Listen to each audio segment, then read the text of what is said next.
Hello guys, welcome back to my channel. കുറേ ദിവസമായിട്ട് life ഒരേപോലെ പോയിക്കൊണ്ടിരിക്കുകയാണ്.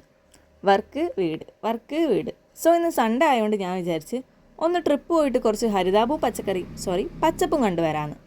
അപ്പോൾ ആ ബോറടി മാറി കിട്ടും. നമ്മളെ കോഴിക്കോട്ടുകാർക്ക് വൺ ഡേ ട്രിപ്പ് എന്ന് പറയുമ്പോൾ ഫസ്റ്റ് മനസ്സിൽ വരുന്ന സ്ഥലം ഏതാ? വയനാട്. അപ്പോൾ അങ്ങോട്ട് തന്നെ പോകാമെന്ന് വെച്ച് അങ്ങനെ ചുരം കയറിക്കൊണ്ടിരിക്കുമ്പോഴാണ് ഇവരെ കാണുന്നത്. എന്ത് ക്യൂട്ടാലേ. ഓനിവിടെ ഒരു കുപ്പി എടുത്ത് അതിൻ്റെ ഉള്ളിൽ നിന്ന് എന്തോ കിട്ടുമോ നോക്കിയിട്ടുണ്ട്. അത് കിട്ടാണ്ടായപ്പോൾ നേരെ വേസ്റ്റ് ഇടുന്നതിലേക്ക് എടുത്ത് ചാടിയിക്കേ. അപ്പോൾ ഓൻ ഇവിടെ ഇരുന്ന് തപ്പട്ടെ, നമുക്ക് നമ്മളെ പണിയായിട്ട് മുന്നോട്ട് പോവാം. എൻ്റെ വണ്ടി എടുത്ത് ഏകദേശം 2 മാസം കഴിഞ്ഞപ്പോഴാണ് കേട്ടോ ഞങ്ങൾ ഓഫീസിൽ നിന്ന് തുഷാരഗിരിക്ക് ട്രിപ്പ് പോകുന്നത്. അന്ന് വിചാരിച്ചതിലും നേരത്തെ ഞങ്ങൾ അവിടെ കണ്ടിറങ്ങിയുകൊണ്ട് എല്ലാവർക്കും ചുരം കയറ്റിയാലോ എന്നൊരാഗ്രഹം ഉണ്ടായിരുന്നു. ഞാൻ അന്ന് ഡ്രൈവിങ്ങിൽ അത്ര എക്സ്പേർട്ട് അല്ലാത്തതുകൊണ്ടും ചെറിയ പേടിയുള്ളതുകൊണ്ടും അന്ന് ചുരം കയറ്റാൻ പറ്റിയില്ല. പക്ഷേ ഇന്ന് ഞാൻ ഒറ്റയ്ക്കാണ് കേട്ടോ വണ്ടി എടുത്തത്. എൻ്റെ ഭാഗ്യം കൊണ്ടോ വീട്ടിലിരിക്കുന്നവരുടെ ഭാഗ്യം കൊണ്ടോ എന്നറിയില്ല, ഞാൻ ആ വണ്ടി ഓടിച്ച് അവിടെ എത്തിക്കേ. അടുത്തായിട്ട് നമ്മൾ പോണത് 1750-800 കാലഘട്ടത്തിൽ ചീപ്പിലോട് കാടുകളിൽ ജീവിച്ചിരുന്ന പണിയ മൂപ്പനായ കരിന്തണ്ടൻ്റെ സ്റ്റാച്ചുവിൻ്റെ അടുത്തേക്കാണ്.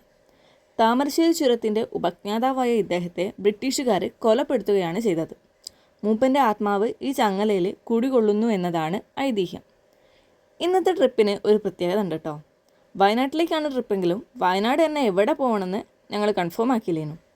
കുറേ വണ്ടി ഓടിച്ചു പോകുമ്പോഴാണ് ഇങ്ങനൊരു വഴി കണ്ടത്. നേരെ പോയപ്പോൾ ഒരു ചർച്ച കണ്ട്.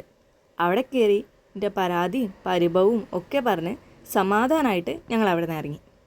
മാപ്പ് നോക്കിയപ്പോഴാണ് ഇവിടെ അടുത്താണ് കാരാപ്പുഴ ഡാമെന്ന് മനസ്സിലായത്. അതുകൊണ്ട് തന്നെ ആടെ ഒന്ന് പോകാമെന്ന് വെച്ച്. ഈ പോണ വഴിയുണ്ടല്ലോ, അടിപൊളിയാണ് കേട്ടോ. അങ്ങനെ ഞങ്ങൾ അവിടെ എത്തി. ഈ വീഡിയോയിൽ ഇതിൻ്റെ ഭംഗി നിങ്ങൾക്ക് മനസ്സിലാവണമെന്നില്ല. ഇതെന്തായാലും ഒന്ന് നേരിട്ട് എക്സ്പീരിയൻസ് ചെയ്യണം. മേഘങ്ങളൊക്കെ അല്ലേ താഴേക്ക് ഇങ്ങനെ ഇറങ്ങി വരുന്ന പോലെ ഉണ്ടായിരുന്നു. ഇത് രണ്ടുപേരും എനിക്ക് അവിടെ നിന്ന് കിട്ടിയ ഫ്രണ്ട്സാണ് കേട്ടോ. ജമ്പനും തുമ്പനും. ഒരു ലേസ് കൊടുത്തപ്പോൾ കൂടെ കൂടിയതാണ്. ഞാൻ അവിടെ നിന്ന് ഇറങ്ങണ വരെ എൻ്റെ കൂടെ ഉണ്ടായിരുന്നു. അങ്ങനെ അവർക്ക് ഫുഡും കൊടുത്ത് കുറച്ച് നടന്നപ്പോഴത്തേക്കും എനിക്ക് നല്ലോണം വിശന്ന്. അപ്പോൾ അവിടെ അടുത്ത് തന്നെ കുടുംബശ്രീ ചേച്ചിമാർ നടത്തുന്ന ഒരു തട്ടുകട ഉണ്ടായിരുന്നു. അവിടെ പോയിട്ട് മുളക് ബജിയും മുട്ട ബജിയും വാങ്ങി കഴിച്ചു. നല്ല ടേസ്റ്റ് ഉണ്ടായിരുന്നു കേട്ടോ. അതും കഴിച്ച് ഞങ്ങൾ അവിടെ നിന്ന് ഇറങ്ങി. ഇവിടെ നിങ്ങൾ പോയിട്ടുണ്ടെങ്കിൽ എക്സ്പീരിയൻസ് എന്താണെന്നുള്ളത് കമൻസിലൂടെ അറിയിക്കട്ടോ. And please subscribe my channel for കുട്ടി വീഡിയോസ്.